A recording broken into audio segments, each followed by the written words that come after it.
আসসালামু আলাইকুম আমার দুষ্টু মিষ্টি আপুমনি আর ভাইয়ারা, তোমরা সবাই কেমন আছো? আলহামদুলিল্লাহ, আল্লাহর অশেষ রহমতে তোমাদের দোয়া আর ভালোবাসায় আমি তো খুবই ভালো আছি।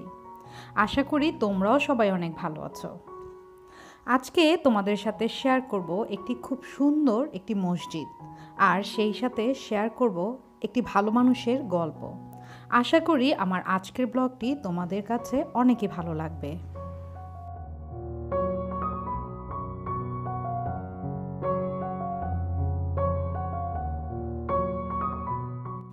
সিলেট শহর থেকে একটু দূরে ফেঞ্চুগঞ্জ। তোমরা যারা সিলেটের তারা নিশ্চয়ই খুব ভালো করে জানো ফেঞ্চুগঞ্জ সম্পর্কে, আর যারা জানো না তাদেরকে বলে নেই। সিলেট থেকে একটু দূরেই অবস্থান করছে এই ফেঞ্চুগঞ্জ। ফেঞ্চুগঞ্জেই রয়েছে এই সুন্দর মসজিদটি। এই মসজিদটি সম্পর্কে আমি তোমাদেরকে কিছু বলবো, এবং এই মসজিদটি যিনি নাকি নির্মাণ করেছেন তার সম্পর্কেও কিছু কথা বলবো।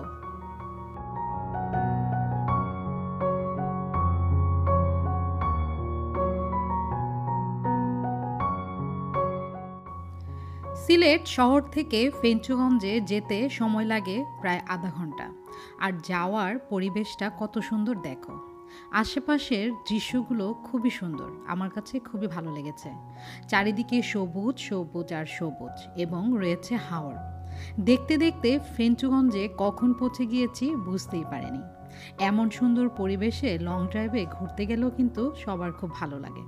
সবার কেমন লাগে জানি না, তবে আমার কিন্তু অনেকই ভালো লাগে।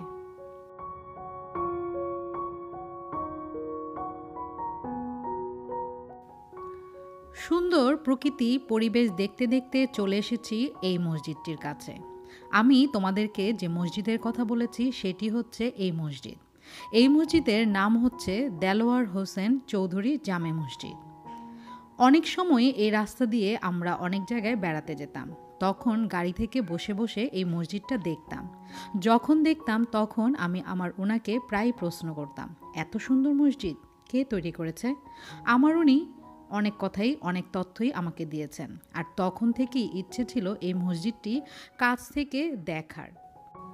মনের ইচ্ছে পূরণ করার বেশি আর সময় নেয়নি, চলে গিয়েছিলাম মসজিদের ঠিক কাছে।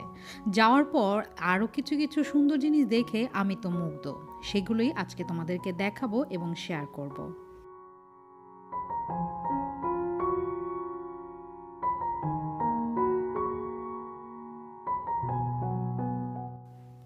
ফেঞ্চুগঞ্জ রোডের পাশেই রয়েছে এই মসজিদটি। মসজিদ থেকে ঠিক অপর সাইডে রয়েছে এই সুন্দর পুকুরটি। আবার এই সুন্দর পুকুরেরই ঠিক অপর পাশে রয়েছে খুব সুন্দর একটি বাসা। আর দেখো কত সুন্দর ক্লিন নীরব পরিবেশ, খুবই সুন্দর। তোমরা যদি একবার এখানে গিয়ে ঘুরে আসো তাহলে আমার বিশ্বাস এখানের পরিবেশ প্রকৃতি দেখতে তোমাদের খুবই ভালো লাগবে। খুব শান্ত একটি পরিবেশ, খুব শান্তি শান্তি ভাব।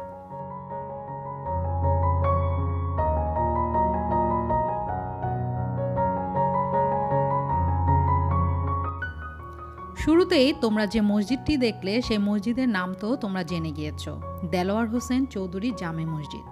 এই মসজিদটি নির্মাণ করেছেন ওনার ছেলে মাহমুদ উস-সামাদ চৌধুরী কয়েস। উনি হচ্ছেন সিলেট ৩ আসনের এমপি।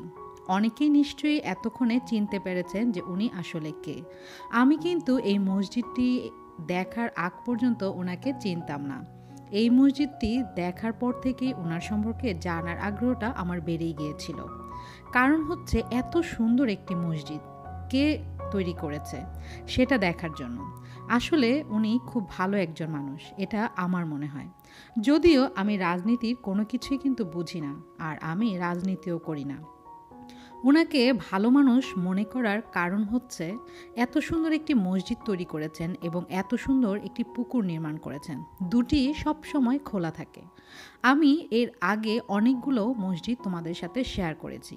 প্রতিটা মসজিদের মধ্যেই দেখেছি তালা লাগানো, শুধুমাত্র নামাজের সময় খোলা থাকতো আর নামাজের পরেই তালাবদ্ধ থাকতো মসজিদটি। কিন্তু এখানে একদমই ভিন্ন।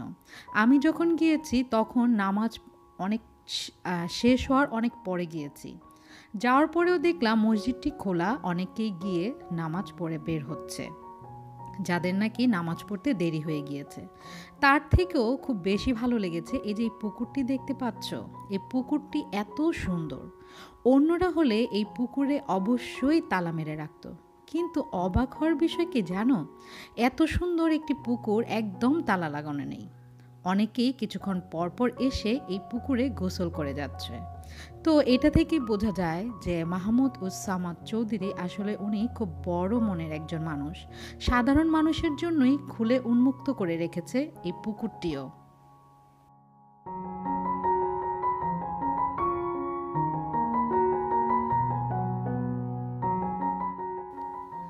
দেলোয়ার হোসেন চৌধুরী জামে মসজিদটা দেখতে যেমন সুন্দর, তেমনই সুন্দর এখানের এই পুকুরটি। দেখতে পাচ্ছ পুকুরের মধ্যে মসজিদটার যে ছায়া পড়েছে, খুবই সুন্দর আর কত পরিষ্কার। এই জায়গাটা আমার সবচেয়ে বেশি ভালো লাগার কারণই হচ্ছে এটি, যাওয়া আসার রাস্তাটা একদম ক্লিন আর খুবই সুন্দর। এই যে দেখতে পাচ্ছ পানির রিফ্লেক্সমেন্ট পড়ছে ওপরে, দেখতে কিন্তু অসাধারণ লাগছে। আসলে আমি যত দেখছিলাম ততই মুগ্ধ হচ্ছিলাম।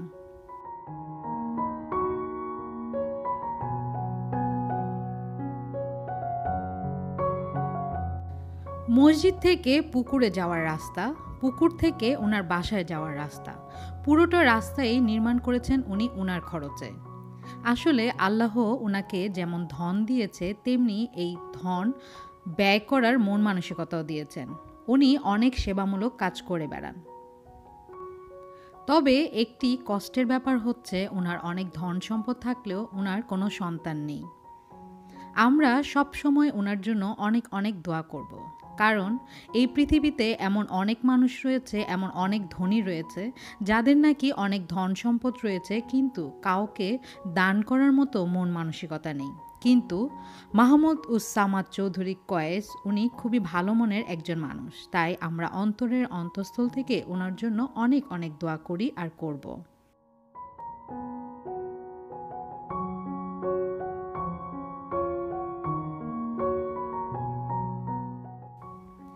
এই যে পুকুরের পাশে সুন্দর বাসাটি দেখতে পাচ্ছ, এই বাসাটি হচ্ছে মাহমুদ উস সামাদ চৌধুরীর নিজস্ব বাসা।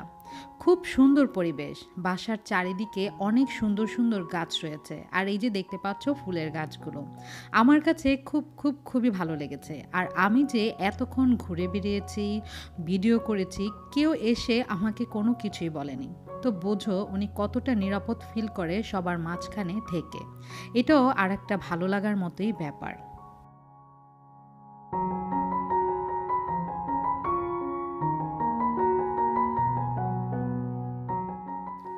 পুরনো কথা নতুন করে বলে নেই, আর সেটি হচ্ছে তোমরা যারা আমার ভিডিও প্রথম দেখছো তারা অবশ্যই আমার চ্যানেলটি সাবস্ক্রাইব করে বেল আইকনটি ক্লিক করে নেবে, যেন আমি এমন ভিডিও আপলোড করার সাথে সাথেই নোটিফিকেশন তোমরা পেতে পারো। আর যে ভাই বোনেরা আমাকে সব সময় খুব সাপোর্ট করো, উৎসাহ দাও, দুঃখে সুখে সব সময় আমার সাথে থাকো, তাদেরকে তো অন্তরের অন্তঃস্থল থেকে অনেক অনেক ভালোবাসা। আমি লাকি, সব সময় তোমাদের পাশে ছিলাম এবং থাকবো ইনশাল্লাহ।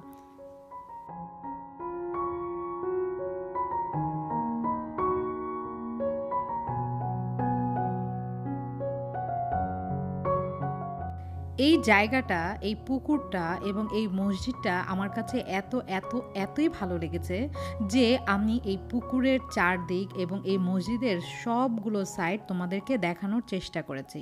কারণ পুকুরের এক সাইড দিয়ে পুকুরের যেমন এক সৌন্দর্য, অপর সাইড থেকে আর একটা অন্যরকম এক সৌন্দর্য। এই যে দেখতে পাচ্ছ, এটি হচ্ছে মসজিদের ঠিক সামনের দিকটা। আর এই রাস্তাটা যে দেখতে পাচ্ছ, এই রাস্তাটার একদিকে পুকুর আর আরেকদিকে রয়েছে মসজিদ। আর এই মসজিদের পাশেই রয়েছে স্কুল। এই স্কুলটিও কিন্তু নির্মাণ করেছেন মাহমুদ উস সামাদ চৌধুরী। আমি যখন ওখানে গিয়েছি তখন সেই স্কুলের মেয়েদের ছুটি হয়েছে, ওরা বের হচ্ছিল। ওদেরকে দেখে আমার খুবই ভালো লাগছিল, কারণ ওদেরকে দেখে মনে হচ্ছিল যেন এক একটা বেহেশতের পরী। কারণ খুব শালীনভাবে, খুব ভদ্রভাবে মাথায় কাপড় দিয়ে ওরা স্কুল থেকে বের হচ্ছিল। বোঝা যাচ্ছিল যে স্কুল থেকে আসলে ওদেরকে সুশিক্ষাই শিক্ষিত করা হচ্ছিল।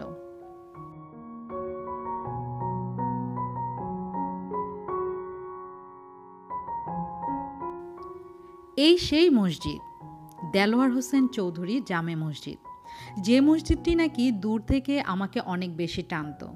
যখনই আমি রোড দিয়ে যেতাম তখনই ইচ্ছে করতো মসজিদটির কাছে গিয়ে দেখতে। আলহামদুলিল্লাহ, আল্লাহ আমার মনের আশা পূর্ণ করেছেন। আমি কাছ থেকে দেখতে পেরেছি এই মসজিদটি। রোডের পাশ থেকে মসজিদের পেছন সাইড দেখা যায়, আর এটি হচ্ছে সামনের দিক। মসজিদের দূর থেকে যেমন আমাকে টেনেছে, তেমনি আমি মসজিদের কাছে গিয়ে আমি আরও বেশি মুগ্ধ হয়ে গিয়েছি এখানের সুন্দর, শান্ত, পবিত্র পরিবেশ দেখে। তোমরা যারা সিলেটে আসো বেড়াতে, আর যারা সিলেটের এই সাইডে আসোনি, তাদেরকে বলবো একবার হলেও তোমাদের গাড়িটা এখানে থামিয়ে এই সুন্দর পরিবেশে ঘুরে যেতে পারো। এই যে পুকুরটার যে একটা অপূর্ব সৌন্দর্য, সেটাও ফিল করতে পারো। আসলে এই পুরোটা এলাকাই আমার কাছে খুব ভালো লেগেছে। আর আমার বিশ্বাস, তোমরা যদি এখানে আসো, একটু ঘুরে বেরিয়ে যাও, আধা ঘন্টা বসে যাও, তাহলে তোমাদের অনেক অনেক শান্তি লাগবে। চারিদিকে যেমন গাছগাছালি রয়েছে, তেমন খুব শান্ত পরিবেশ।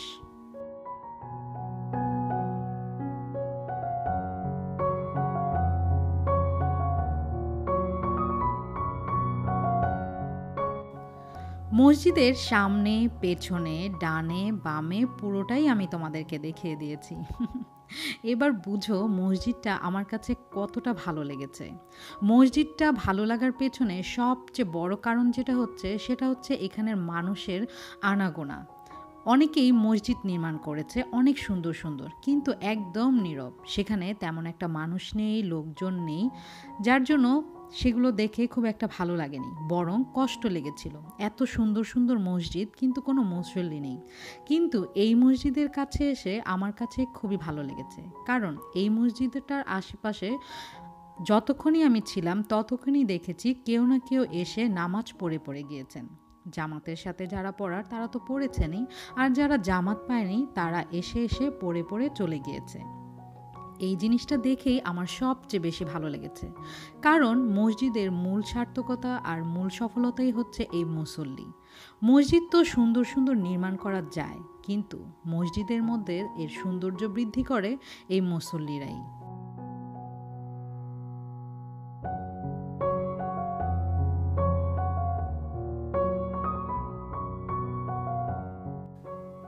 সুন্দর এই মসজিদটি এবং এই সুন্দর পরিবেশটি দেখে সত্যি মাহমুদ উস সামাদ চৌধুরীর জন্য আমার মন থেকে দোয়া চলে এসেছিল।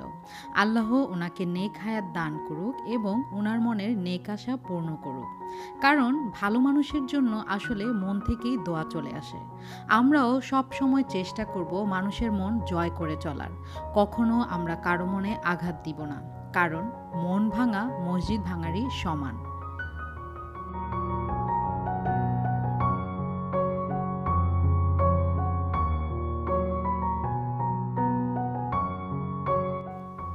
আমার আজকের এই ভিডিওটি তোমাদের কাছে কেমন লেগেছে সেটা অবশ্যই আমাকে কমেন্টসের মাধ্যমে জানিয়ে দিবে। মানুষ মাত্রই ভুল। আমার যদি এই ভিডিওর মধ্যে কোনো ভুল ত্রুটি থেকে থাকে, তাহলে অবশ্যই আমাকে জানাবে, কারণ ভুলের মাধ্যমে মানুষ অপমানিত হয় না, ভুল থেকে মানুষ শেখে। আমিও শিখব। তাই যদি আমার এই ভিডিওতে ভুল থেকে থাকে, তাহলে নির্দ্বিধায় তোমরা তোমাদের লাকিকে বলে ফেলতে পারো। আমি খুব খুশি হব। তো আজকে তোমাদের কাছ থেকে এখানেই আমি বিদায় নিয়ে নিচ্ছি। তোমরা সবাই ভালো থেকো, সুস্থ থেকো, সুন্দর থেকো। আমার জন্য বেশি বেশি দোয়া করো, আর আমিও তোমাদের অন্তরের অন্তঃস্থল থেকে অনেক অনেক দোয়া করি। আল্লাহ হাফেজ।